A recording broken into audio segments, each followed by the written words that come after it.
Gun. Gabord, shot and score. Down, recovered by Neal. Neal, one time, left side. Drumstick will sweep and score. Here's Bouvier. Nice look. Looks for Kylie, who finds the back of the net. Goal line extended. He's got the one-on-one to his left. Gets the step, shot, and score. On offense. An assist earlier. This is Lazowitz. Drunzik. Nice. Gets inside a goal and finishes near the cage. I'm pretty pleased with the patience the attack has shown. It's going to set up a shot for Lazowitz. And the freshman's got the hat trick. Senior for Exeter, Matt Denman, turned it over. Seipel weaving his way through, is going to score. This is Alex Dumont. Got a man to his left. Extra pass to the goal. Oh, finished off by Laurendo. Lazowitz, one more. BG recovers. Drunzik scores anyway. Meanwhile, a good stop by Burnage, but he can't do it again. Gabord off the shot fake is going to bounce one in. On the wing from Dumont. Now Dunsmore is going to fire and score. Kylie to his left, back to his right. Going to fire and and score. And now a flag is going to fly. A little too aggressive, I guess, for Gabor. Nice well, play. Fake shot by Krunzik, and then he drills it on his way to the ground. Cardinals senior wins another. Here he comes down the middle. Shot and score. And Lynch is excited. BG with a strong performance tonight. They win it 17-10. Trying to get Portsmouth on the board here. Widener ready in the cage, but can't make the save. She got her on the inside pipe. He's coming on the attack right to left for the first time as Enners is finally checked. Gonna drop it off, and there's the finish. Be on their P's and Q's. They go backdoor, and Enners gonna make him pay. Meanwhile, to her left, this is Alati. Shot and score. Behind cage, Siegfried looks for the cutter, and there it is. The goal. Matthews, the sophomore, comes middle for Enners. Enners got to get it off. Will fire at the last second and get the goal. Number 3 position with 2 goals. Siege, here's Smith's hat trick. Looking for Portsmouth's first lead of the second half, and there it is. Shot, score. That is smooth for Julian Bell. Shot, score, game over. Bedford in overtime.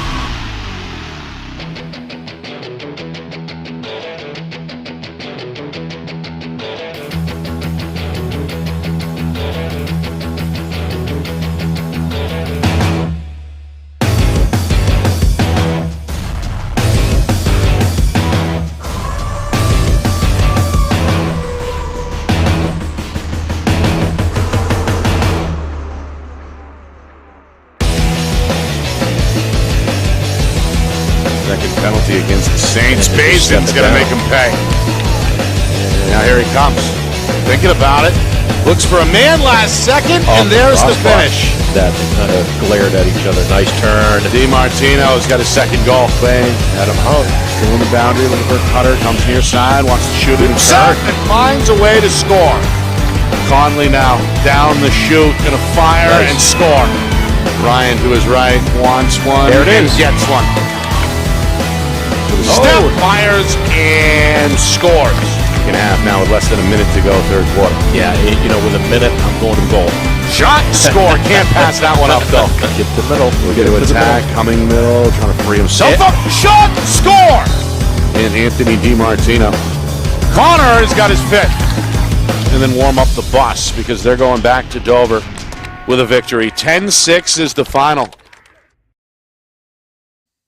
Well, there it is, the week that was here on Friday Night Lights, New Hampshire, as we welcome you inside FNL Lacrosse, presented by the New Hampshire Tomahawks. Nick Anastas with my friend, Eric Coburn, back in the saddle, sitting in for Coach Cameron here for the next 90 or so minutes. Another good show coming for you on Mother's Day, as we bring in Leslie Y in about 10 minutes or so, the BG girls head coach. Got her girls going to battle this week in a big D1 contest against Bedford coming up on Thursday. We'll talk about that with our New Hampshire Tomahawks players of the week.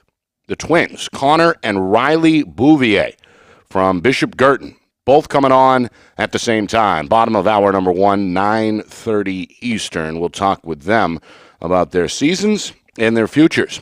Then at 9:45, kind of a mid-season recap with our own Roger Howe, our Friday Night Lights New Hampshire color man, joining us via the video link to kind of go over the standings, take a look at the week that was, a week ahead, etc. So Roger coming on at 9:45. 10 o'clock, we talk with Jeff Smith, a good friend of Eric's, coming on here to talk about the Concord Crimson Tide. We will see them on Tuesday when they play host to Souhegan at 4 o'clock. So Coach Smith to kick off hour number 2. And then finally, NCAA talk on Selection Sunday with Rutgers' own Brian Cameron, the senior, and the former UNC Tar Heel joins us at 10:15 to break down the upcoming NCAA Division I tournament. So there you have it. Coach Y at 9:15, Connor and Riley Bouvier at 9:30, Roger Howe at 9:45, Coach Smith of Concord at 10 o'clock, Brian Cameron of Rutgers at 10:15. Eric, is that a loaded enough lineup for you or what? Yeah, no, it's a great guest list once again this week, so excited. Yeah. Now, you saying off air you play with Coach Smith, right, of Concord? Yep. So Coach Smith, he played with him in the wintertime in the box league over at the Sportsplex, and then in the summer league, the college summer league, and the field league as well. So I think I've been playing with him since I was a senior and after my senior year in high school. So that's however many years now. I won't say how old I am on what on position TV is here, he? But he's a goalie. He's a really good goalie. He's good. Yeah, really good goalie. Really good box goalie as well, and field goalie. He'll play some attack as well, both outdoor and then indoor as well. So a little bit of everything. Yeah, a little bit of everything. Yeah. Yep, he's awesome. All right. Well, we'll start with, I guess, some of the highlights you saw there in the montage. Great job again by our director, Ben Beals, putting that together. Exeter in BG. In really one of the most anticipated games, Eric, of the season, period, right? I mean, arguably the top two teams in Division One. Of course, a rematch from last year's championship, and obviously a big event, not just in this state either. A lot of eyeballs from around the region were on that game. Exeter coming in, of course, undefeated. BG's only loss came last weekend out of state against Staples. What'd you think of that contest? Obviously, BG got the better of it in the end. 17-10 was the final. Your thoughts? Yeah, I think at the end, Exeter just kind of ran out of gas. I think BG's just deeper, and part of it too is Exeter has to pull the face-off X because they don't really have a true face-off guy, and then obviously BG has JJ who's excellent, so that kind of wears on you, and you can hang with the team for the first couple quarters, but then after a little bit when you have to grind out every single face-off like that, and in addition, BG just has a lot of weapons and a lot of depth. And that's tough to kind of keep that pace and tempo. But Drunzik put on a show. I know we had him on the show a couple weeks ago. Was on SportsCenter. Yeah. Top 10, number 3. So that was really cool for both the show and Drunzik, and to get that kind of exposure. Yeah, the game lived up to the expectations. And I'm sure we'll see them play again. Quite a shot. Yeah, that was quite a shot, quite a call. Well, good exposure all the way around, and a good win, I think, is the bottom line for Bishop Girton. A big week for the Cardinals as well. They sneak one out 2 days later south of the border against BC High, right, as that rivalry resumes. So the Cardinals looking like the team to beat once again in Division One. On the girls' side, we had a cross-divisional matchup between Bedford, unbeaten in Division One, playing host to unbeaten Portsmouth in D2. Kind of a preview of what's to come, right? The Clippers making that jump to D1 next season. And obviously, the Clippers can play. That was an overtime win, of course, for Bedford, played in the rain and broadcasted on Friday Night Lights, New Hampshire. But how big of a kind of a measuring stick game was that for both teams? Yeah, I think anytime you get to play against a team with a lot of skill and a lot of talent at this point of the year, I think that's important to really kind of see where you are and can go kind of one or two ways where it can give you that confidence, which can be a good and a bad thing. We want to be confident but not too confident, but it can also kind of let you know what you need to get better at, kind of give you an opportunity to do some reflection and say, hey, we might not be as good as we think we are, or we are as good as we think we are, but you still have to keep working and building that momentum heading into the postseason, which is going to be here for, the season's flying by. It's crazy. Yeah, I know, already midway through. We've got, another big test on the horizon for Bedford, right? They survive, I say is the right word, the Portsmouth challenge in the rain. They get a goal just before halftime to beat the halftime buzzer, and then they get the OT winner. Then they've got BG coming up, as we mentioned, Thursday. We'll have that broadcast for you coming your way at 6 o'clock. But is that kind of an ideal way to schedule perhaps your two toughest opponents kind of back-to-back with a week off in between to get ready in the case of the Bulldogs? Yeah, I think it definitely can be. Two really good tests to kind of, like I said, kind of see where you're at. And then when you play a good team like Portsmouth, and then you can go in and play another super talented team, obviously defending champs in BG. I think that definitely you can learn a lot from that Portsmouth game and work on stuff in prep for BG now that you have one good test. Now you got another good test coming up. Then, of course, on Friday, we were out in Wyndham for a big D2 showdown between the Jaguars and the St. Thomas Saints. Of course, St. Thomas under first-year head coach Scott Singer. They looked impressive, came out poised, kind of a younger team on the road at Wyndham. They held perhaps Wyndham's best attackman, Alex Ryan, held him, contained him, we'll say. One goal is a pretty good job in my estimation, and they win the game 10-6. Division II, deep, almost as deep really as last year when we talked about how much parity there was in the division. Seems like the same thing again this year. But St. Thomas, I think, on the radar now after that win, just the second Wyndham loss of the season. Yeah, no, that was definitely a big win for them. And like you said, D2's kind of wide open. I mean, there's 5-6 teams that could easily, if they get hot at the right time, they can make a deep run and they can win the whole thing, which is exciting. I mean, anytime there's parity in the sport, it's awesome. Yeah, absolutely. D2 is deep for sure. Wyndham, by the way, really kind of a tough part of the schedule coming up. They could win a Cunnet on the way next, so the load doesn't lighten at all for the Jaguars. All right, we take a break. Come up. We'll talk with Leslie Y on the other side. The BG head coach has got her girls undefeated heading into that Bedford showdown. So Coach Y on the other side as we get you going here on Mother's Day. It is FNL Lacrosse. We're presented by the New Hampshire Tomahawks.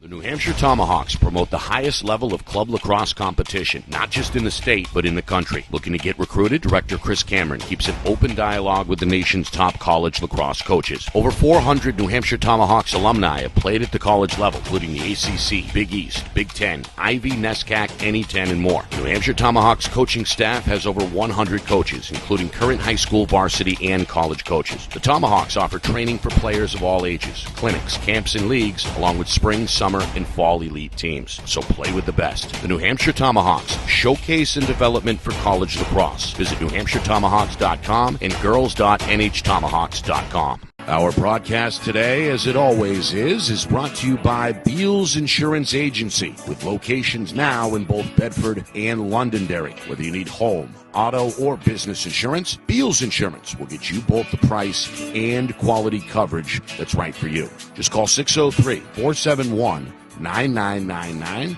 or visit BealsInsurance.com to request a free quote and start saving money today. Again, that's BealsInsurance.com.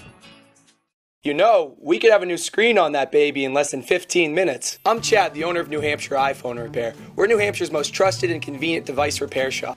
We use quality parts, backed by our lifetime warranty. Can you fix my phone? iPhones, iPads, even Androids and tablets. We fix it all! What kind of problems can you fix? Battery problems, screen problems, water damage. Don't live with that broken device any longer. Come on into New Hampshire iPhone Repair, and we'll have you fixed up in 15 minutes. Good as new. Yes! At Dead River Company, the work we do is about more than just filling up tanks. It's about the everyday moments in your home. We're here to fix your heating equipment, so you have heat and hot water for moments like this. We brave the elements, so you're always safe and warm. Anytime, day or night. Because it's moments like this that we do everything we do. Dead River Company. It's not your job to worry about the heat. It's ours. Become a customer today, and we'll be there for the moments that matter to you.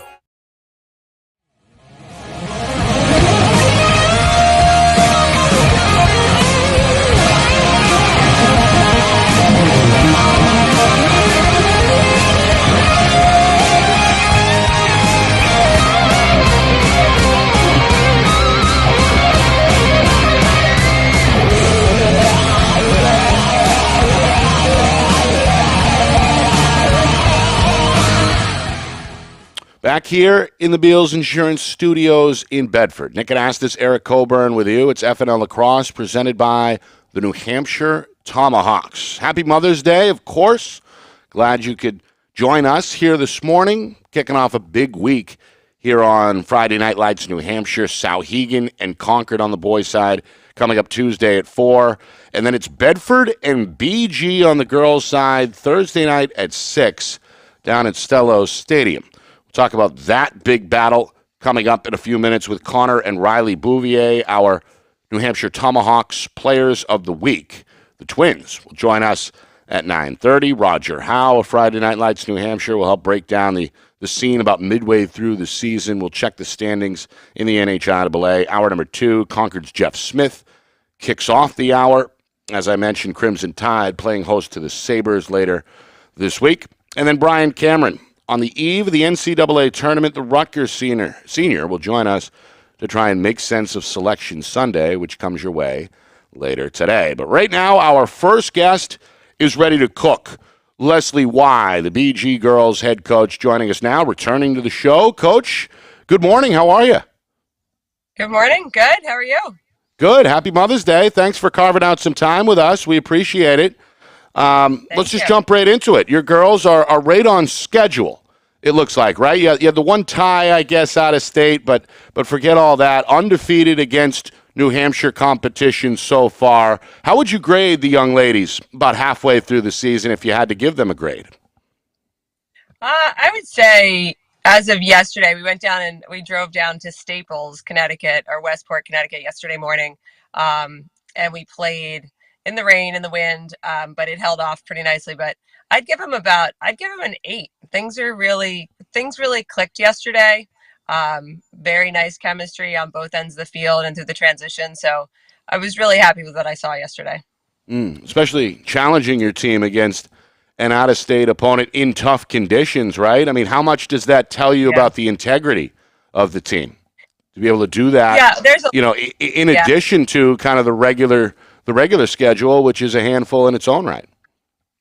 Yeah, we've done a lot to go find games, and I think yesterday, I was starting to say, I'm not sure, questioning my sanity on taking us all down to Staples High School, 3 hours away, one direction. But I think that we needed it. We needed to have a tough game, and we needed to rise. We needed to rise together throughout the field, on all sides, top side, back side, sideline, and coaching, and it came together. And it says a lot, because this is the time where kids are starting to get injured. There's more COVID cases. Kids are starting to get sick.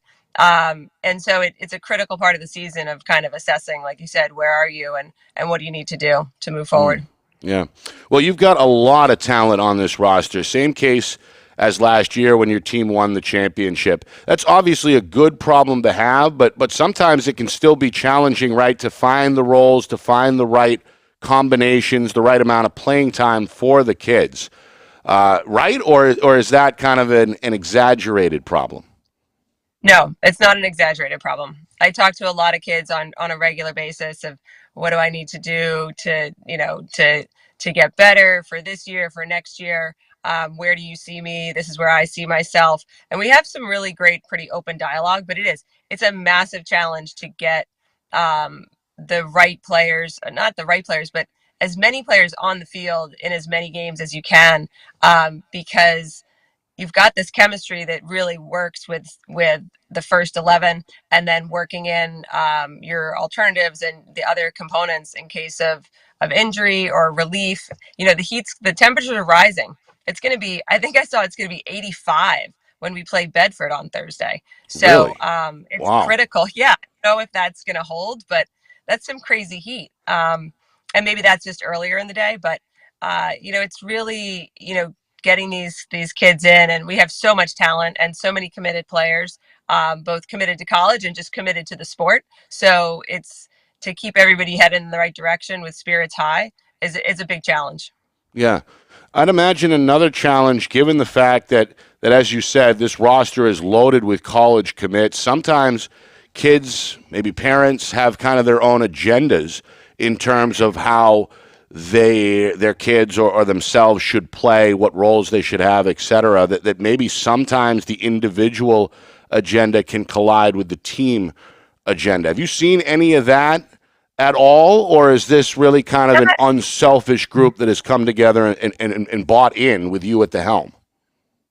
Yeah, I think parents and parents are separate from our players by and large. So they may have expectations. They may feel that, my player's committed, my child's committed, they should be seeing more time. But it really stops there. And the players that we have are 100%, they put the team first. And you can see that if you watch, any of our film, especially yesterday, the way everybody played, the goal distribution. Obviously Riley Bouvier comes away with a lot of goals, but she comes away with a lot of assists. And she, when you have someone of that level of talent, you have to know how to leverage her, and she has to know how to leverage herself.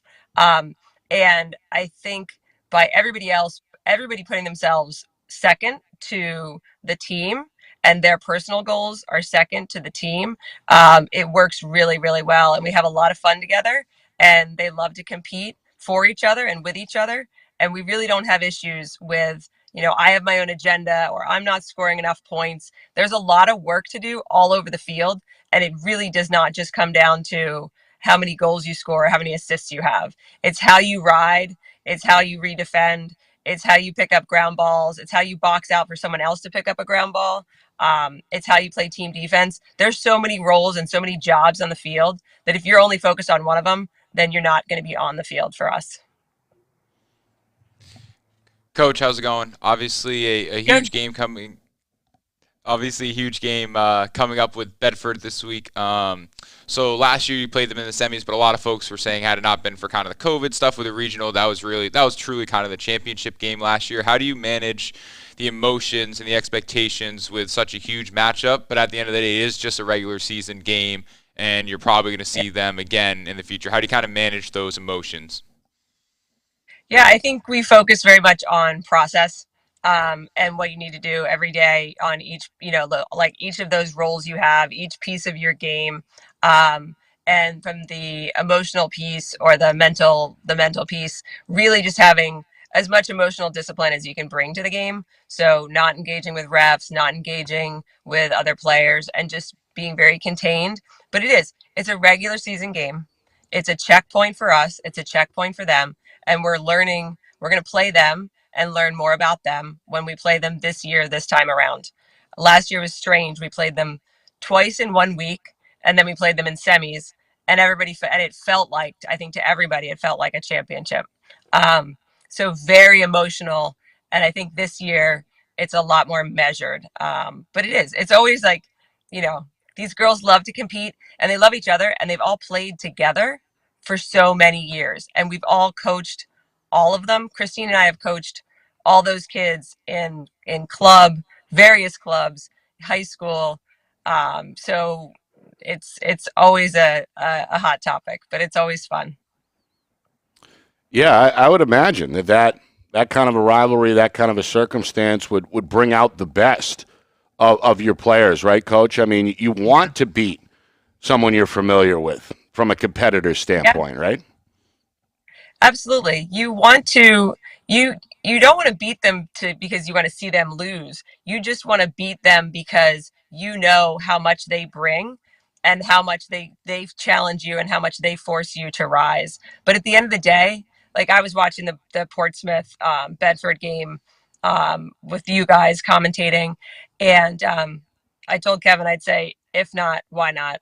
If so, let's go. So anyway, side note. But I was watching that game, and when Sydney went down, Sydney Grogan, my heart absolutely stopped.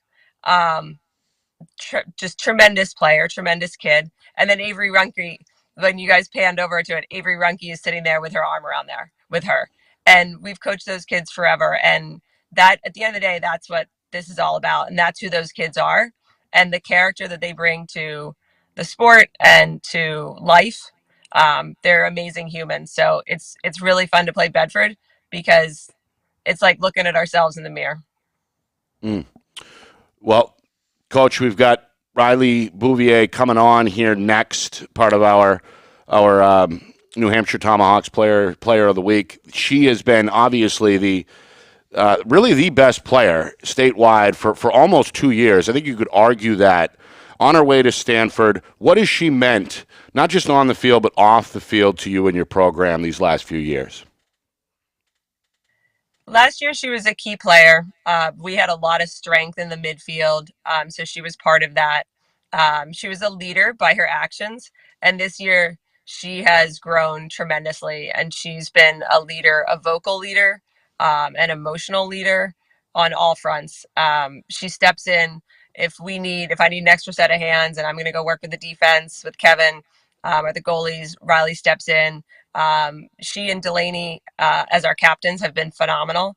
But she's really, she is the mentor and kind of sets the bar and the tone for the rest of the team, and really strives to hold everybody accountable and inspires everybody else to hold themselves accountable. So she will be missed, but she has left her mark on this program from a culture perspective. So all right, Coach, missed. Final question. Give us some keys for Thursday, some things for us to watch for from up in the booth when you take on Bedford Thursday night. Yeah, I think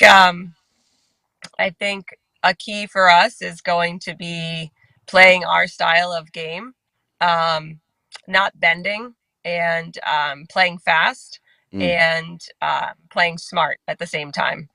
I think in the past we've played fast and then we played slow and then we made some mistakes and then we tried to play fast again. So I think the tempo, pay attention to the tempo, because I think you'll find a step up there from years past. And you should see threats from all 7 spots on offense.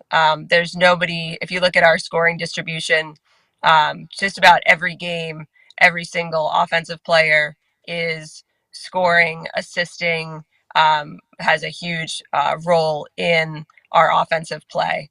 And defense is the same way. We're a defensive unit and we operate as units on both ends of the field. And the draw circle has been full of options. Katie Campbell has been doing a great job. Riley Bouvier, Ariana Kuchalakis, just on fire. So for us, that's what you can look to find. And if you're not seeing it, that's when you're going to hear a timeout from me.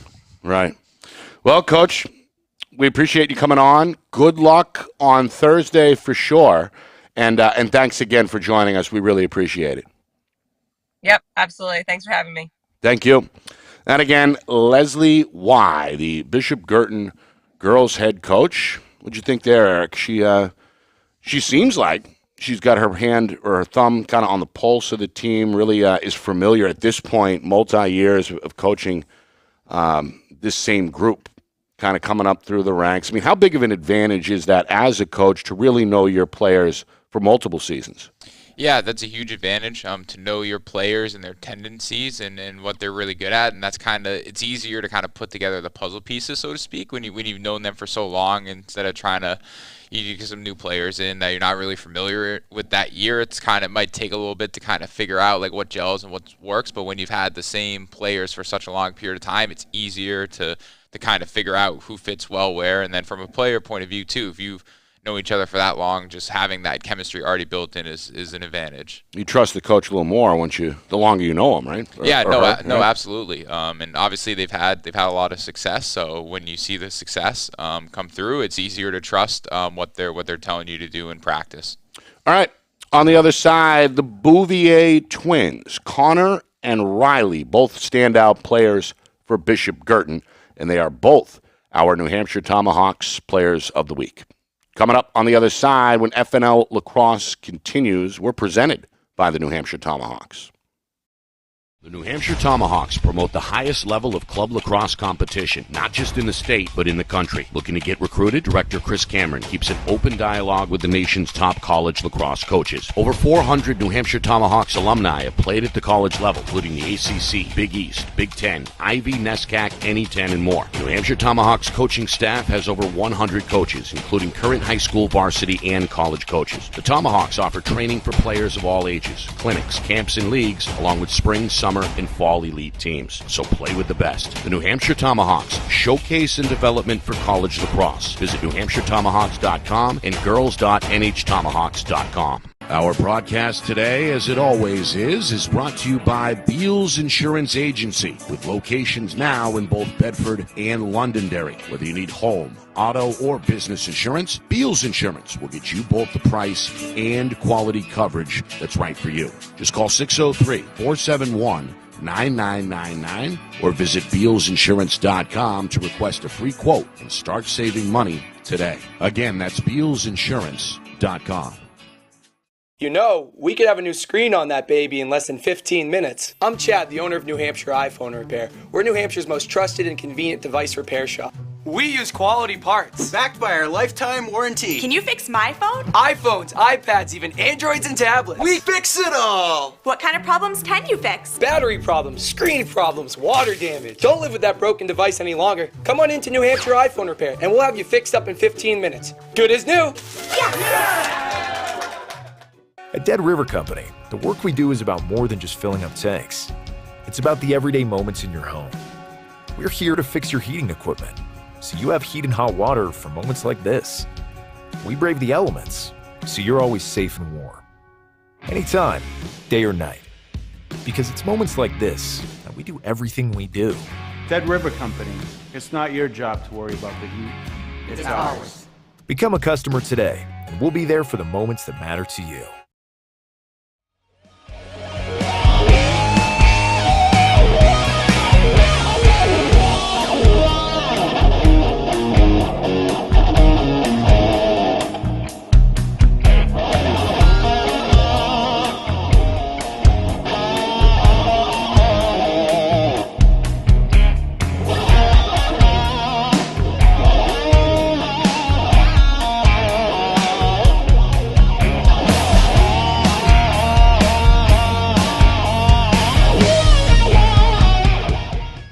Back here on FNL Lacrosse, we're presented by the New Hampshire Tomahawks. Nick Anastas, Eric Coburn with you. We appreciate Coach Y coming on from Bishop Girton. Connor and Riley Bouvier coming up in about 30 seconds or so. Want to remind you that we've got another busy week coming up here on Friday Night Lights, New Hampshire. Our Game of the Week schedule is presented by Beals Insurance. Tuesday, we're in the state capitol. First time we see both Souhegan and Concord on the boys' side. That's a 4 o'clock start. And then a battle of the unbeatens in D1 girls as Bedford and BG meet up at Stello Stadium Thursday night. That's a 6 o'clock start. We'll be at both. Later on in the show, Roger Howe joins us at 9:45 Eastern. My color man will break down things division by division as we hit the midway point. I guess officially a little past it now, 4 weeks in 3 weeks to go of regular season action. Jeff Smith of Concord joins us to preview that Souhegan matchup at 10 o'clock. And then Brian Cameron, the Rutgers senior, will join us. They fell a little short in the conference championship last night, but certainly have more than a good enough chance of getting in later. And we'll break down everything with Brian. Eric shaking his head over there. But first, let's bring him in. The twins, Connor and Riley Bouvier. There they are. Welcome. I believe, Riley, you were on last year, and Connor, this is your first time. So welcome back, Riley, and Connor, welcome in. Did I get that right? Yeah. Yeah, that's right. All right, we'll start with Riley since you're the veteran and the senior. Coach Y was impressed with what you guys were able to do yesterday, right? You travel 3 hours on the bus each way down to southern New England to take on Staples, and then you got to go out and play in the wind, a little rainy, etc. But Coach seems to think that showed how tough of a character you and your teammates have, able to do that, on a Saturday in the middle of the season. Has the year gone by, Riley, to your expectations personally as a senior? You're defending champions, obviously, and still undefeated against in-state competition. Has it gone the way you thought it would to this point? Yeah, I definitely think so. I mean, we definitely started out with a newer group. We're losing a lot of seniors last year, so I think we expected to have to adjust offensively and defensively. So the slower start with the tie to Central Catholic was definitely a bump in the road, but I think we're on stride right now and we're playing our best lacrosse right now. And I think we're ready for our big matchup this week and a bunch of out-of-state matchups in the coming weeks. Yeah. It seems like this is kind of the fun part of the schedule. You got Bedford coming up, obviously, and you mentioned still some of the better teams in New England on the schedule. Has it been, I guess, fun challenging your team with these kind of big games? You know a lot of the Bedford girls. You're familiar with them, teammates in the offseason, etc. Does it make you want to compete even harder when the opponent is familiar on the other side and you're friendly with them? Yeah, I definitely think so. They're a great team, a bunch of great people and players. So it's always really exciting because they always give us a good game, and it's really intense. And competitive games definitely bring out our best lacrosse and their best lacrosse. So I'm really excited. Connor, welcome inside. You guys had a big win, obviously, against Exeter on Tuesday. How big of a win was that for your team, and what was it like after the game celebrating with the guys? Yeah, I think that our biggest competition in state is definitely Exeter. So to get that win pretty dominantly was a good goal of ours. And although it wasn't our best performance per se, I think that we definitely went out there and executed enough so that we could get a solid win that was much needed. And not much turnaround time afterwards as well, right? You practice Wednesday, and then you're right back on the bus going down to Massachusetts to take on BC High, and you get a win down there. So I'd imagine it was a pretty satisfying week for you guys now that it's all over and done with, right? Yeah, definitely, for sure. Traveling down after school, rush hour traffic, it was definitely a long bus ride, and then we got off the bus with a quicker turnaround to play. And then to get that, we jumped on them really early, 2-0 in the first couple minutes. And then we were able to keep it going throughout the whole course of the game. And to get that win, that's a huge win for us in the program. Now, Connor and Riley, obviously, both going to play Division I lacrosse, both super talented players. Do you have any good stories about you both growing up, maybe playing lacrosse together in the yard? Any competitions? Any good stories there? Well, I know during quarantine we couldn't really go anywhere, so my dad kind of made it his goal to make our backyard a setup. He has like this dream that all of our friends will just always be in our backyard together shooting. It definitely got its use during quarantine. We'd be out there pretty much every day with each other, and I think that's how we got really close and made each other better. Now, is your father, is he kind of the driving force behind the love for lacrosse? I mean, how did you guys pick up a stick in the first place? I'd imagine that Dad may or may not have had something to do with that. No, he definitely did not have anything to do with our love for the game. But yeah, we picked up a stick pretty early on. I'd say like 8 or 9 years old, and then we just kind of stuck with it through town, and then started playing Tomahawks, and then came to BG. Riley, we talked a little last year about your decision to go to Stanford, and obviously that's now pretty much around the corner, along with graduation, prom, the end of the year festivities, etc. How excited are you? I know you got a lot of business here on the BG front between now and then to take care of, but now that you're that much closer to going out west and being a Stanford Cardinal, how excited are you now that it's only a few months away? Well, yeah, I definitely have some unfinished business still here in New Hampshire, but that's definitely always been in the back of my mind. I'm so excited seeing them being so successful and being close with a bunch of freshmen on the team already, and seeing how close-knit the team is, how dedicated they are to the sport, and just making their lives like as a Division I athlete. It's just really cool to see, and super, super exciting to know that's just on the way for me. And it's always been a dream of mine to play Division I, so now that it's coming up, it kind of feels surreal, but it's all really, really great. And Connor, tell me a little about your decision to go to Holy Cross. I know you're only a junior and you got some time between now and then, but what jumped out about that school and what went into that decision? Yeah, this fall they reached out towards the end of our tournament schedule, and I went down and visited in October, and then I just fell in love with it when I got there. And the coaches, he's a new coach, and he was very optimistic about the program and its future and our recruiting class. And I just fell in love as soon as I was on the campus, and I made the decision right on the spot when I left the visit. That's awesome. Yeah, so it made that big of an impression, right, Eric? Yeah, no, absolutely. Absolutely, that's awesome. And then Riley, correct me if I'm wrong, you were just selected to the Under Armour All-American game. Do I have that right recently? Yeah.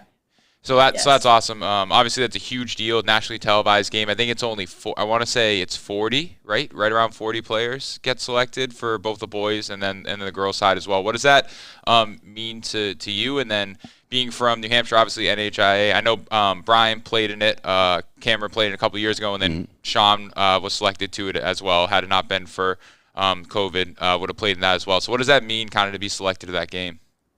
I was really honored when I got the phone call that I was in the next wave, and I know it's always been a really big goal of mine playing in a bunch of the underclass games, and to be recognized, especially from not exactly the most highly touted lacrosse area, being from New Hampshire, I know that I always needed to work extra hard to be recognized nationally, competing against girls from all over the country, and I was just super honored, and it was really, really a humbling experience, and I'm really, really excited to play in it.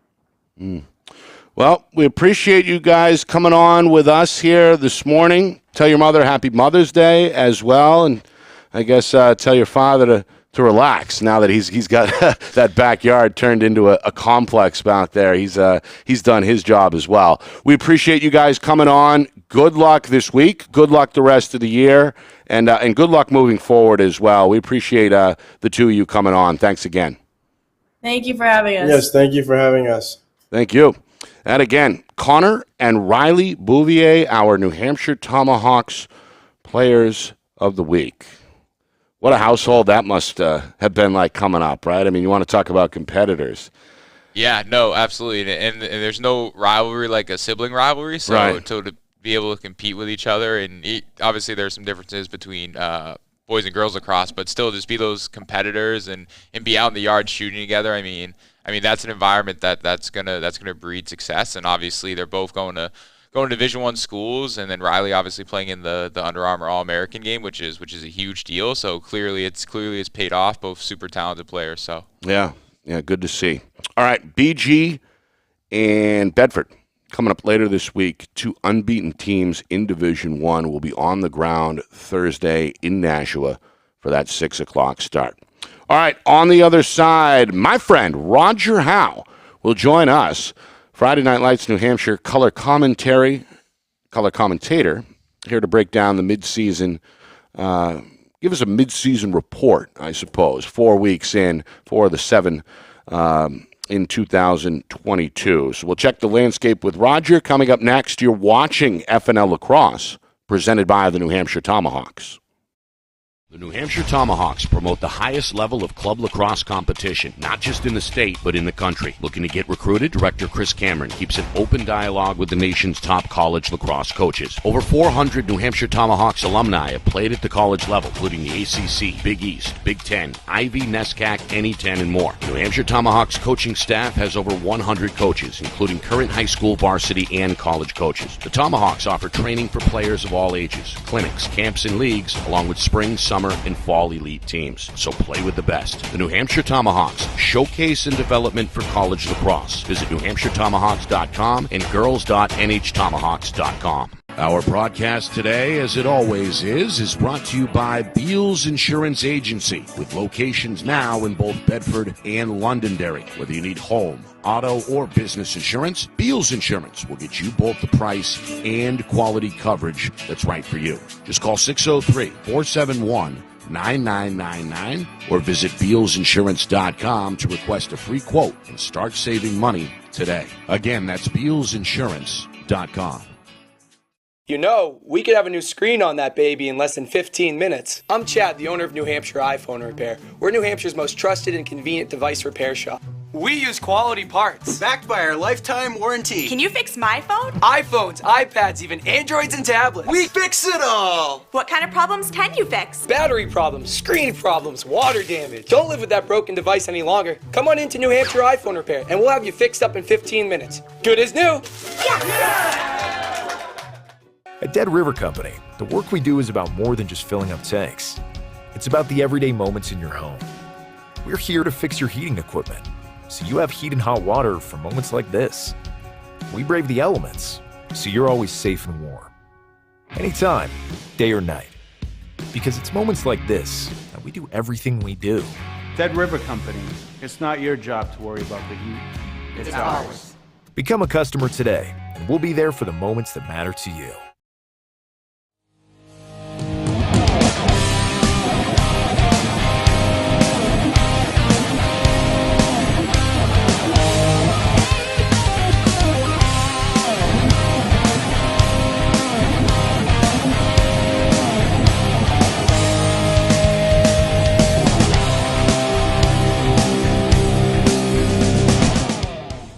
Back here on FNL Lacrosse, presented by the New Hampshire Tomahawks.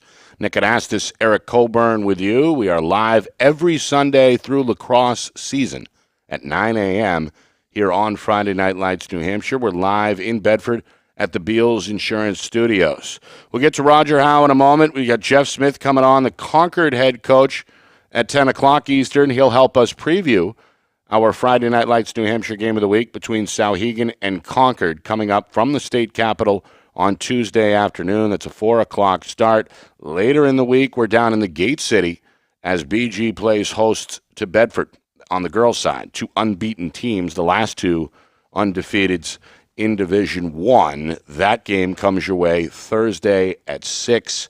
Again, Sauhegan at Concord Tuesday, Bedford at BG Girls on Thursday. All right, Roger Howe ready to roll here, making his FNL Lacrosse debut. Of course, he's my partner with these Game of the Week broadcasts. There he is. There's his wife saying, get out of the way.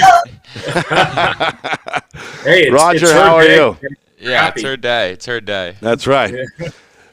You've got the Yale gear on, right, Roger, in anticipation of Selection Sunday. Obviously, a big Penn today, so that's the right. Ivy League championship. So I'm kind of prognosticating a little bit in hopes that although I'm from Pennsylvania, I love Penn.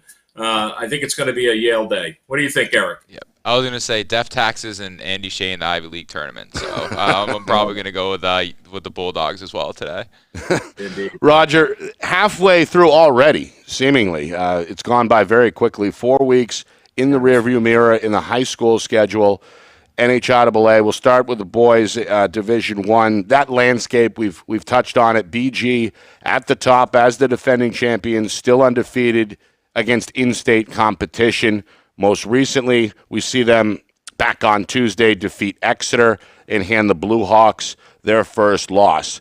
Is it those two, kind of, Roger, and everyone else? As we see the standings here, South is surprisingly at 9-1. We saw them back in week 2 eke out a win against Londonderry. Pinkerton, traditionally tough, sitting there at 7-4. Londonderry, after a slow start, starting to come on.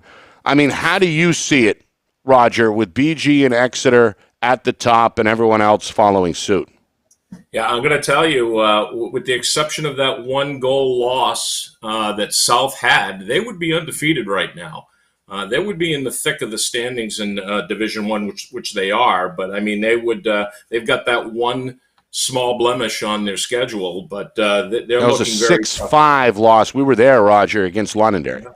Exactly. Very exciting game, very exciting team. So, they could cause some havoc in the top 4 there for sure.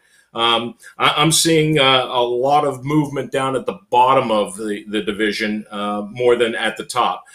Exeter played a very, very tough game yesterday against what could be some discussion down the road like Bedford had back when they were in Division II about Portsmouth.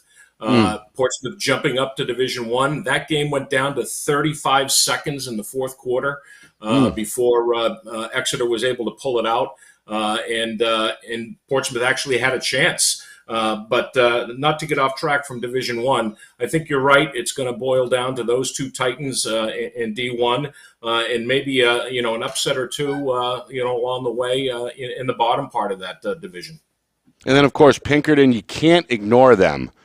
They've had some injuries, particularly on attack early in the season with Riley Spellman missing some time.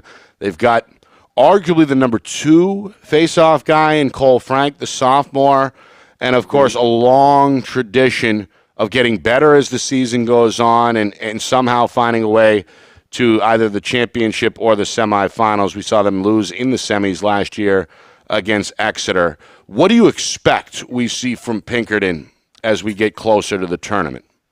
Well, they had a tough loss yesterday. They played Medfield in Mass, one of the better teams in Massachusetts.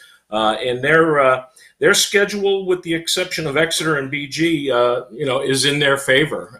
They do have Nashua South at the end, and that's that upset possibility I might, or we might see in that end of the season clash. But they were also missing Joey Gallo, too, to an injury, and Joey is just back on track as well. And in talking to Coach Gaudreau, what you just said is what he's looking to see as well, which is them to gain traction now that they got cohesiveness.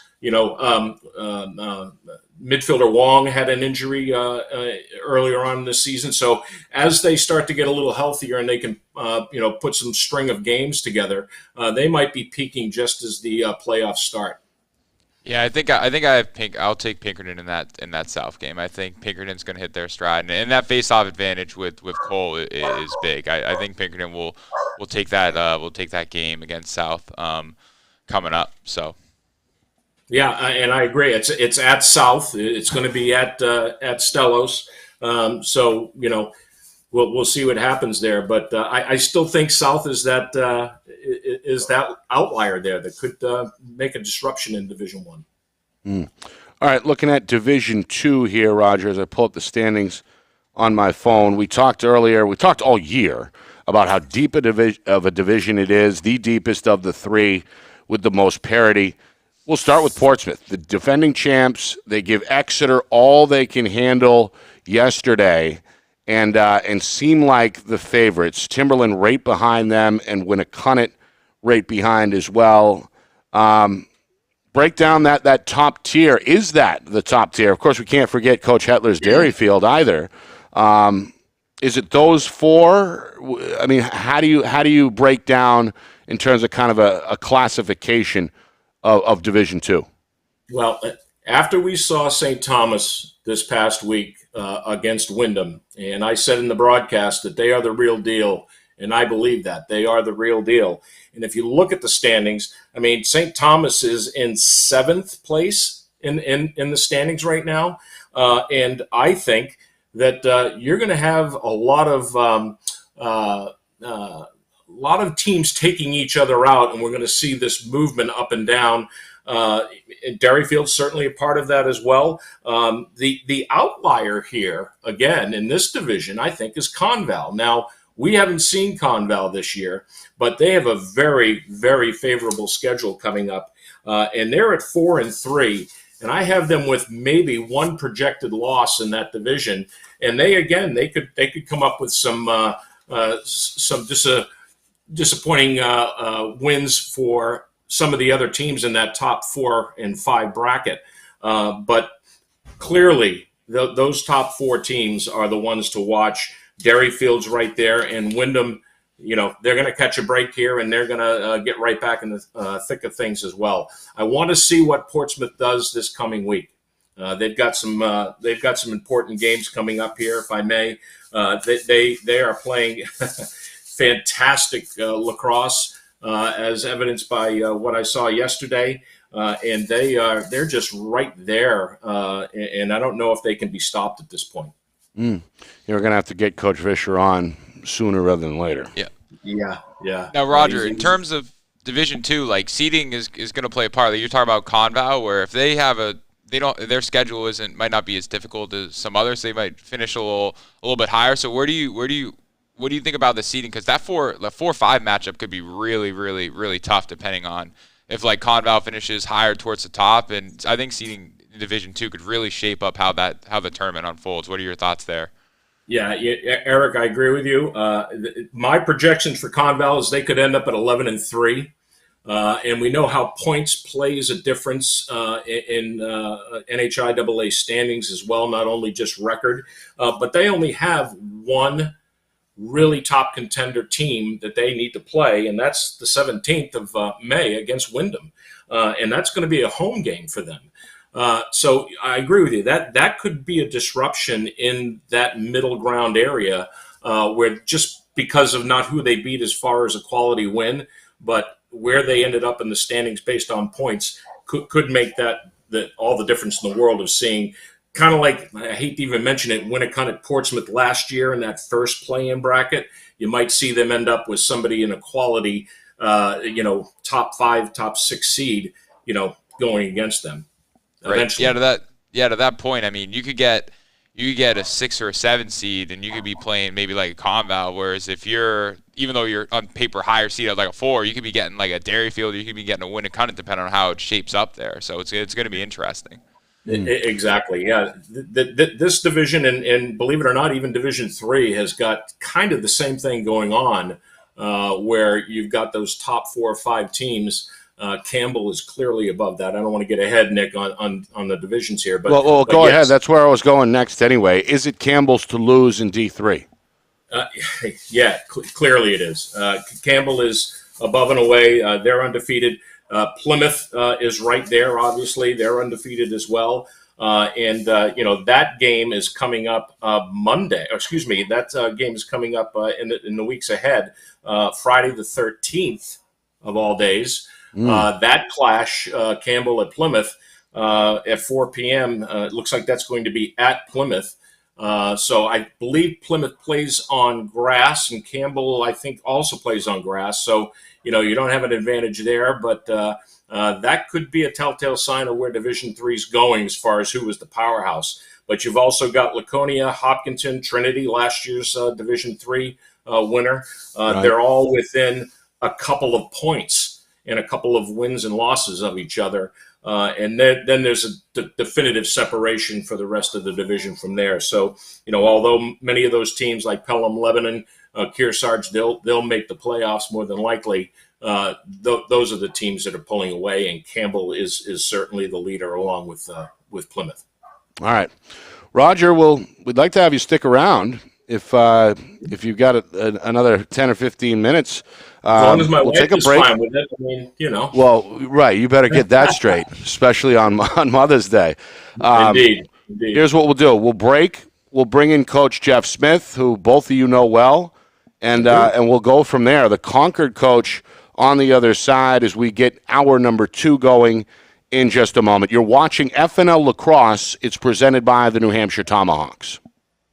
The New Hampshire Tomahawks promote the highest level of club lacrosse competition, not just in the state, but in the country. Looking to get recruited? Director Chris Cameron keeps an open dialogue with the nation's top college lacrosse coaches. Over 400 New Hampshire Tomahawks alumni have played at the college level, including the ACC, Big East, Big Ten, Ivy, NESCAC, NE10, and more. New Hampshire Tomahawks coaching staff has over 100 coaches, including current high school, varsity, and college coaches. The Tomahawks offer training for players of all ages, clinics, camps, and leagues, along with spring, summer, and fall elite teams. So play with the best. The New Hampshire Tomahawks, showcase and development for college lacrosse. Visit NewHampshireTomahawks.com and girls.nhtomahawks.com. Our broadcast today, as it always is brought to you by Beals Insurance Agency, with locations now in both Bedford and Londonderry. Whether you need home, auto, or business insurance, Beals Insurance will get you both the price and quality coverage that's right for you. Just call 603-471-9999 or visit BealsInsurance.com to request a free quote and start saving money today. Again, that's BealsInsurance.com. We could have a new screen on that baby in less than 15 minutes. I'm Chad, the owner of New Hampshire iPhone Repair. We're New Hampshire's most trusted and convenient device repair shop. We use quality parts. Backed by our lifetime warranty. Can you fix my phone? iPhones, iPads, even Androids and tablets. We fix it all! What kind of problems can you fix? Battery problems, screen problems, water damage. Don't live with that broken device any longer. Come on into New Hampshire iPhone Repair and we'll have you fixed up in 15 minutes. Good as new. At Dead River Company, the work we do is about more than just filling up tanks. It's about the everyday moments in your home. We're here to fix your heating equipment, so you have heat and hot water for moments like this. We brave the elements, so you're always safe and warm. Anytime, day or night. Because it's moments like this that we do everything we do. Dead River Company. It's not your job to worry about the heat. It's ours. Become a customer today, and we'll be there for the moments that matter to you.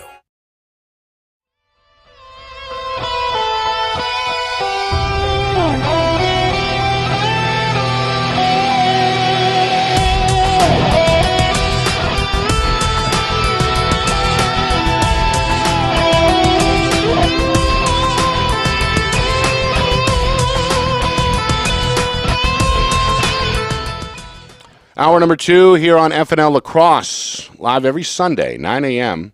Eastern Time, presented by the New Hampshire Tomahawks. I'm Nick Anastas. That's Eric Coburn. We've got Roger Howe still on the line, joining us from I'm not sure where he is, either Rye or Bedford. And we're going to welcome in Jeff Smith right now, the Concord head coach, joining us.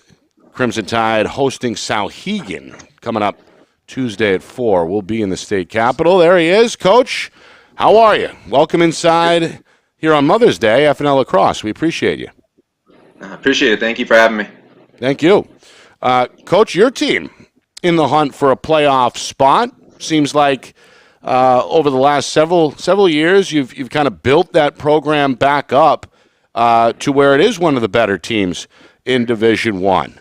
What kind of a group of kids you got on your hands here? Because it seems like whatever you guys have been doing, it's been working more or less pretty well through 4 weeks. Yeah, I can't say enough positive things about, the kids, the captains, the leadership structure, and also my coaching staff. So there seems to be a good buy-in, and, we're just enjoying the process and getting better as the season goes. Coach, how's it going? Good to see you. Good to see you as always. I know in the past we talk all the time. I know you've had a good success with having the hockey guys pick up a long pole. Obviously, Alex Marceau was a super talented pole for you. Conquered 3-time defending champion, I think, for hockey. What can you kind of say about the kids you got on your team? Maybe whether they're hockey guys, whether maybe they're football guys. What can you kind of say about the mix of and the dynamic of the guys you have on your team? No, that's a good point. So we do have a lot of multi-sport athletes, which I like. I think it brings different things, competitiveness, different skills from different sports. We don't have as many maybe lacrosse-specific players, but, especially the hockey guys, they do have that little edge to them where they want to win. Losing kind of burns, and they really do put the extra time in. Soccer, basketball, football, and we're just trying to merge all that together and see where we end up at the end of the season. But yeah, it is nice to have those other sports and athletes and kids committing to the sport of lacrosse. Roger, your turn. Yeah. Hey, Jeff. Good to see you. Just saw you. Yep. Yeah. Listen, good quality win this past week against Bedford. You and I talked about that game yesterday a little bit. Tell us what you did differently, you and Coach O'Brien did, that made that such a dramatically large win, 11-2. Yeah, I think it was one of those games because we were on the other side of that against South, where we didn't quite perform, and every team is good out here this year. So we've been on the other side of that, and it was just kind of one of those lacrosse trance moments where the kids just go into a zone and execute everything you've practiced and done. And sometimes you just sit there as a coach on the sideline, and the kids kind of take care of it on their own. So I thought the coaching staff did a good job scouting. Alex Marceau has been helping on the D, so he did a good job shifting in and out of things defensively and being aggressive. Coach O'Brien did a good job. Bedford went into a 3-3 zone at one point, making us try to beat the goalie. And at the half, we made some adjustments to try to get in a little closer and get better quality shots. So the kids listened, they executed, and it's just one of those happy moments where, as a coach, you get to sit back and just kind of see it work. Sure. Coach, is that a sign? I would imagine it's a telltale sign, right, on just how well your guys have improved since the start of the season about a month ago. Is that a pretty good benchmark, that big blowout win over Bedford? It's good, and I hope that becomes kind of the standard level of play, but it's just getting them consistent. Again, high school kids, you have those great moments in games, but, it could flip on you in a day. So getting them to kind of keep believing, keep developing our depth. So guys are in different roles. That's another thing. Early in the season, we learned that tough lesson. We just didn't have the depth to maybe run with a lot of these teams. So the growing pains of putting guys in new spots, watching them learn, watching them fail, watching them get it right, and encouraging that. So I hope this is the new standard. I hope they can continue to be competitive, but a lot of it's on them. Now, Coach, you talk about that standard. How are you kind of going to make sure that the team kind of maintains that standard and they just don't hang their hat on this win for the rest of the year and think, oh, well, we beat Bedford, we'll be good the rest of the year, we'll be good to go? How do you kind of manage and find the balance between, hey, this is a really big win for the program, but at the same time, we still got a long way to go in our season? Yeah, that's the million-dollar question right there, that every coach wants that answer. I would say it's really going to hang on the senior and junior leadership and the captains more so than the coaches. We'll give them the pieces and the encouragement, but it's their will to win and their will to want that that feeling again. So, again, having hockey kids on the team and other kids who've had success in other sports, hopefully they want that feeling more and more, and they're willing to put the time in and keep growing. So that's really on the players, but we'll encourage and keep teaching them new things. Hey, I got a follow up for you, Jeff. You're obviously a goalie, quality goalie. I've watched you play. You're a good attackman too. I watched you play attack. Tell us about the goaltender, Bettens. You had Ethan Donlin years ago, who was a stand-on-his-head goalie, real good kid. I was fortunate enough to coach him. I think he ended up at Haverford College, if I'm not mistaken. Yep. Tell us about Bettens, though. Bettens is a guy that seems to be holding his own out there. Yeah, so Colby is a very, very smart kid, and he's learning the position, he's thinking the position. And that's a big piece of being a goalie is to think like the shooter, work your angles. A lot of it's just patience. The clears have come a long way. So he played all our games last year.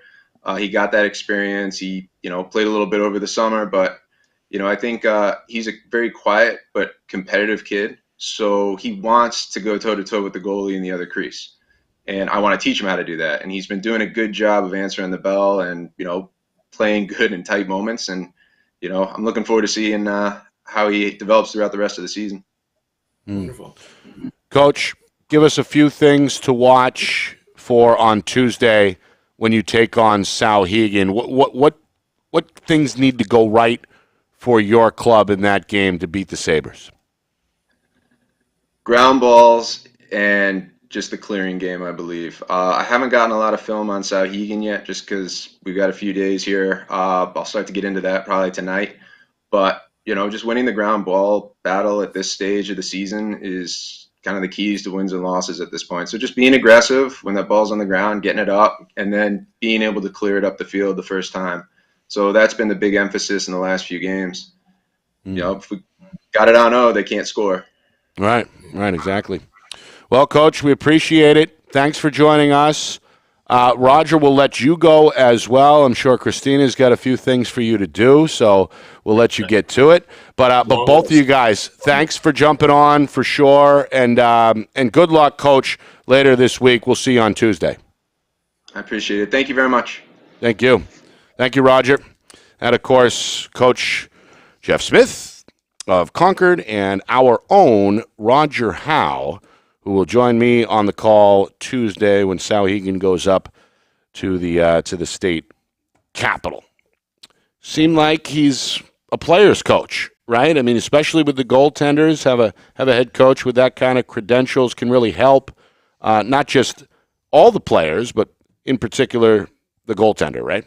Yeah, no, absolutely. Having played the position himself, and lacrosse really starts from the goal mouth out. If you can have a goalie who can control a defense and stop the ball and can handle the ball in the clear, I mean, they have such an impact in the game. I know it sounds obvious to say that, but to be able to, from a coach's point of view, to be able to have that experience, and then as a goalie, knowing your coach has played the position, that could be huge for the confidence. Right. In kind of building the necessary, the foundation, so to speak, of a team. And obviously, he's doing very well. He does a very good job. Because he has, like he said, he doesn't necessarily have a lot of lacrosse players per se, but he's got athletes, right? Multi-sport athletes, right, where they might not play lacrosse in the summertime or the fall time, but he does a really good job with those guys and getting them up to speed and turning them into a competitive team. Obviously, that was a big win for them over Bedford.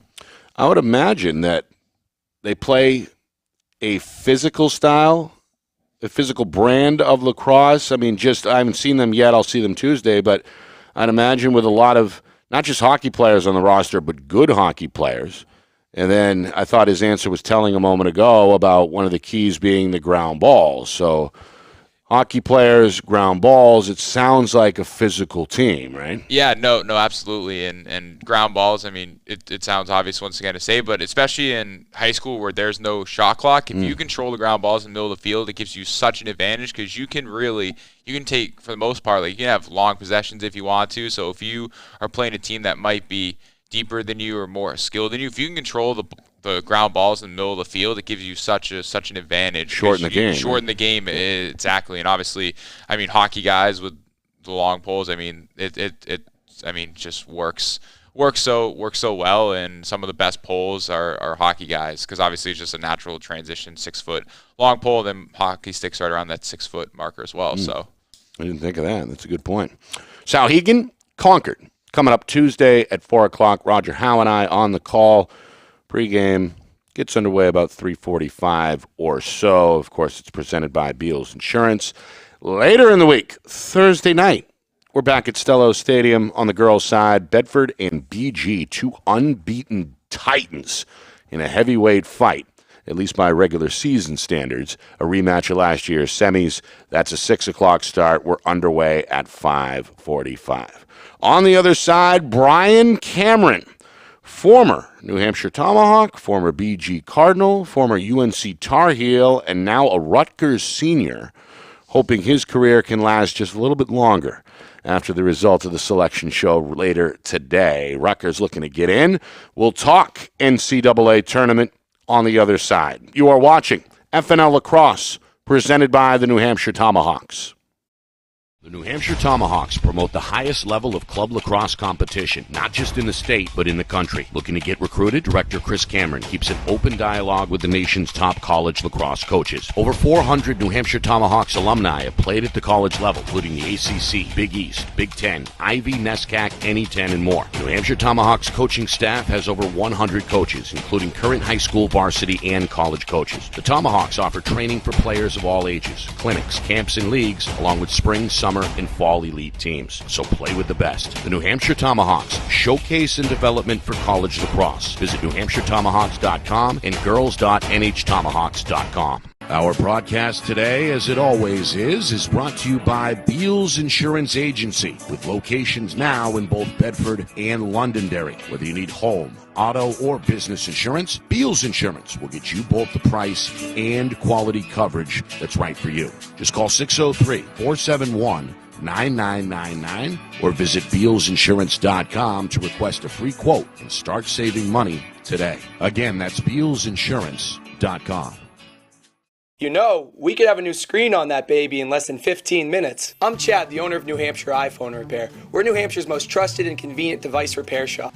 We use quality parts. Backed by our lifetime warranty. Can you fix my phone? iPhones, iPads, even Androids and tablets. We fix it all! What kind of problems can you fix? Battery problems, screen problems, water damage. Don't live with that broken device any longer. Come on into New Hampshire iPhone Repair and we'll have you fixed up in 15 minutes. Good as new. At Dead River Company, the work we do is about more than just filling up tanks. It's about the everyday moments in your home. We're here to fix your heating equipment, so you have heat and hot water for moments like this. We brave the elements, so you're always safe and warm. Anytime, day or night. Because it's moments like this that we do everything we do. Dead River Company, it's not your job to worry about the heat. It's ours. Become a customer today, and we'll be there for the moments that matter to you.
Final segment here on FNL Lacrosse. Happy Mother's Day. We're presented by the New Hampshire Tomahawks. Nick and Astis with Eric Coburn.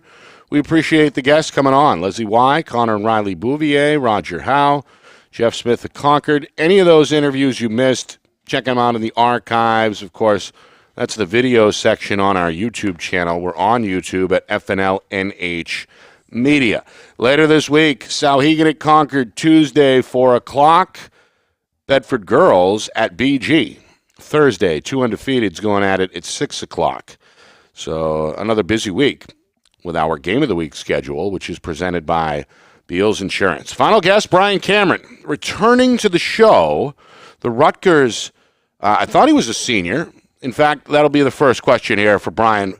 Let's bring him in. And there he is, live from New Jersey. Brian, welcome inside.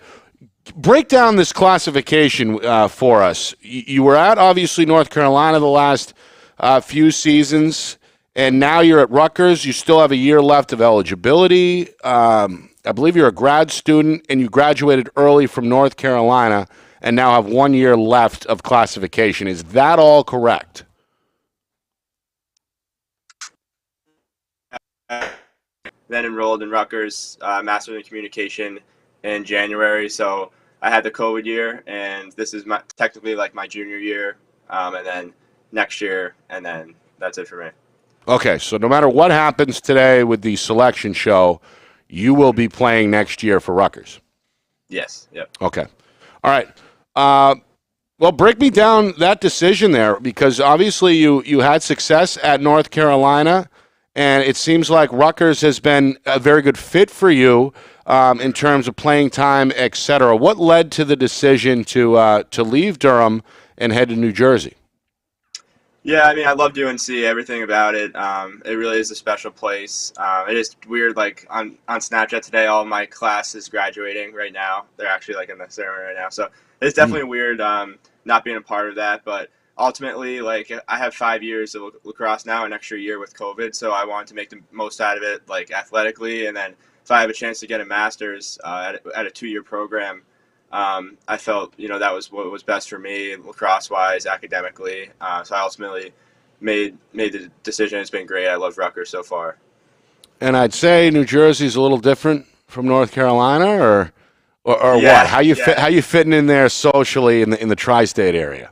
It definitely is different. It's a little bit more gritty than Chapel Hill is. I don't really Chapel Hill. I would walk to campus for a few hours. I don't really do that here. Not that it's not nice. It's just like a little bit more city-like than Chapel Hill is. But yeah, it's different. But I have all asynchronous classes, so I honestly we have a new facility that I just spend most of my time in and then come back to the apartment, and that's basically my life here. It can be a little challenging, especially to kind of switch streams mid-season, right? I mean, you're the new kid in town, so to speak. You get there in the middle of winter in January, but seemingly you've been able to jump right in and get in sync with your new teammates, both on and off the field. How has that transition gone for you? How has it gone over the last few months of being a new Rutgers member of the team? Yeah, it's been great.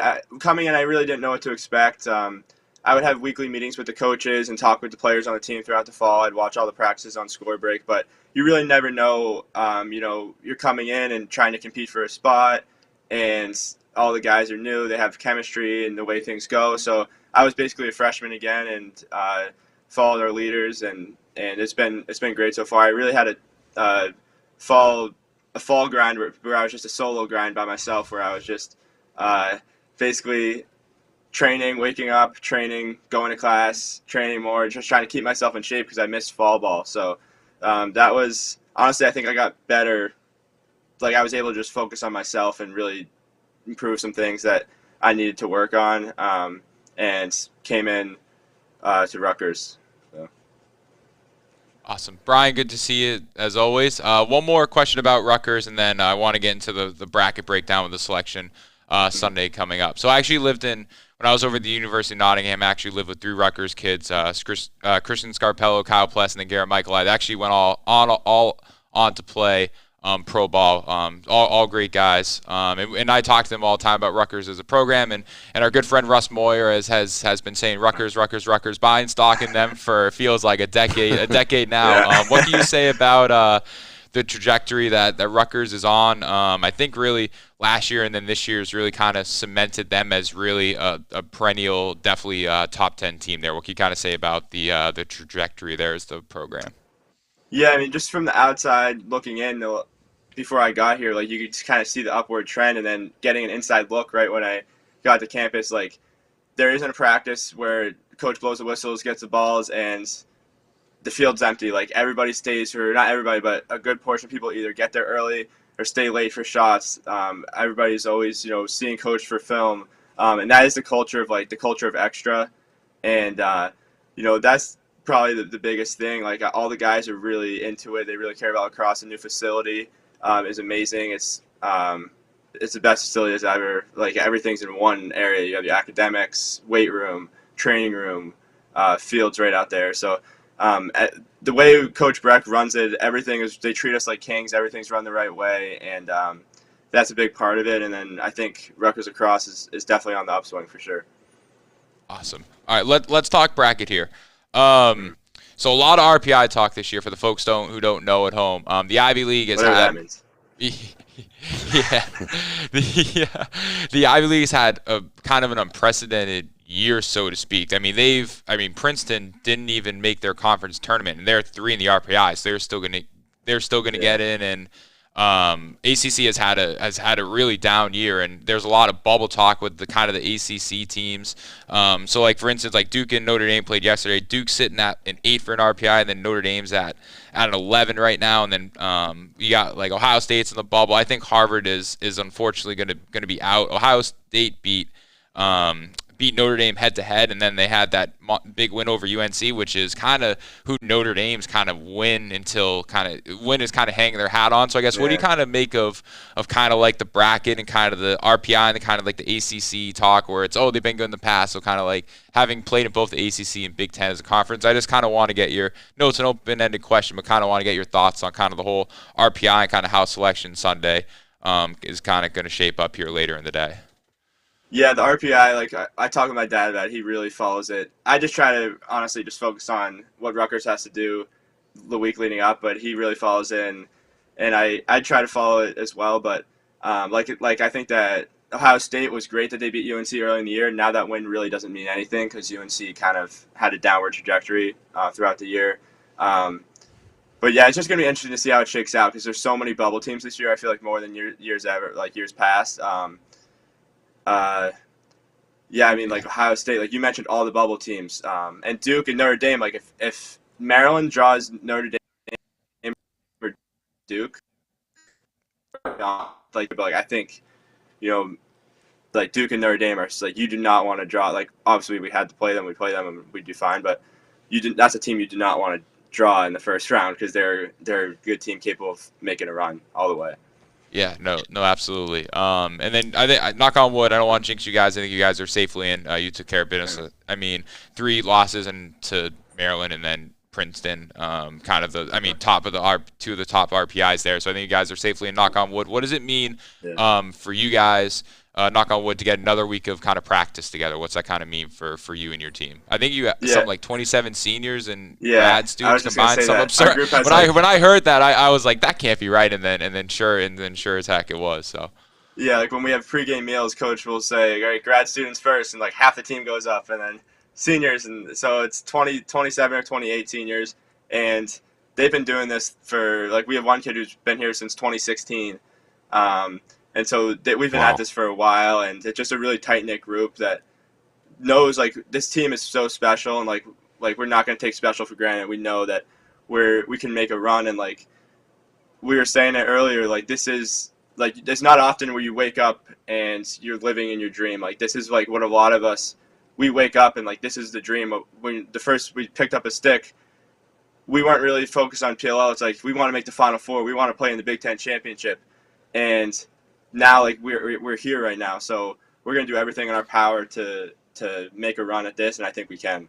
Yeah, no, absolutely. I mean, like you said, lacrosse is very unique where it's like you don't pick up a stick with pro aspirations. You wake up wanting to play on championship weekend because that's really the pinnacle of the sport, which is what I think makes that weekend more special than any of the other championships. So, yeah, absolutely. I echo that statement 100% right there. Yeah, now, I mean, obviously now, like, POL is in the back of a lot of our guys' minds too, but like this is the dream, the goal, why you pick up the stick and why we play. So well, good luck. for sure. No matter how it shakes out, Brian, we appreciate you coming on. And, of course, wish Judy a happy Mother's Day for us here at Friday Night Lights, New Hampshire. We appreciate that. Baltimore. So okay. I have to call her when she lands. But that sounds good. Thanks, Brian. Good luck. We appreciate Thanks it. for having me. Thank you. That's Brian Cameron. I believe now a solid vet of the show. It's probably a third or fourth interview here over the years, all the way back to his days with the BG Cardinals. But obviously the decision to go from UNC to Rutgers has paid dividends for Brian and Rutgers, right? Yeah, no, absolutely. He's having a great year. Watched him last night. He played well. He had a big goal. He had a nice kind of little bit finalizer move. Got his pole crossed up and was able to turn the corner and finish. Yeah, he's had a great year. I was looking at his point totals. I think he's doubled his point totals for a single season from when he was at UNC, and he's had a big impact for them. And it's not easy coming in and gelling in with the team that we talked about that earlier, where it's like chemistry and all that kind of stuff. It's not easy to come in and be able to make an impact both on the field and also from like chemistry standpoint, getting along with your teams. But it sounds like things are going really well there, and obviously Rutgers having a big year, and they're definitely one of the teams that's right in that mix. I think Maryland is just a class above everybody right now, and they've kind of shown that all year going into the tournament. But the rest, I mean, teams 2 through 8 or 9 in the tourney. I mean, those are all teams that can easily play on Memorial Day in that championship. So it's gonna be a great tournament. I'm excited to see what happens on the bubble for the bubble teams tonight. There's gonna be a lot of hot takes once that bracket kind of comes out. It'll be interesting to see how it unfolds. But regardless of how it kind of shapes out in the bracket unfolds, this is going to be as the quarterfinal weekend is going to be as kind of loaded as the slate as I think the tourney's ever seen. I mean, the teams are super, super talented, so it's a good time. I mean, this is my favorite time of year. Next weekend's my favorite weekend of the year, just because you wake up and games are on from noon all the way till whatever, 8 o'clock at night, 4 games in a row on Saturday, 4 games in a row on Sunday. So I'm fired up. This is the best time of year. High school's in full swing. It doesn't get much better than this. Well, sounds like the NCAA's May Madness is starting to catch up with March Madness for sure. So we appreciate you guys, everybody breaking down that selection show, which is what time, by the way, 6 or 7 tonight? One of 6, 7, or 8, somewhere in there. I think they do it on ESPN. I should know that off the top of my head, but I don't. It's later tonight though, because Ivy League still has to play their championship today. It's actually at noon, and then as does the Patriot League, right? So as well. They need some time to get the finals in. Yep. And all that. So, all right. Want to thank our guests, Leslie Y. of Bishop Girton, Connor and Riley Bouvier, our New Hampshire Tomahawks Players of the Week. We wish the Cardinals good luck against Bedford later this week. Thank Roger Howe, coming on short notice, live from the crib. Of course, Jeff Smith, Concord's head coach. He'll have his hands full against Souhegan on Tuesday. We appreciate him coming on. Of course, Brian Cameron, we just heard from there a moment ago, the Rutgers senior. Want to wish everybody a happy Mother's Day, including my mother, Jerry Ann, the original Friday Night Lights New Hampshire supporter. I certainly appreciate all the effort and support she's given me over these last few years. Thanks, Mom. I love you. All right. Want to remind you, Souhegan and Concord is our Friday Night Lights New Hampshire Game of the Week, presented by Beals Insurance. Comes your way Tuesday at 4 o'clock from the state capitol.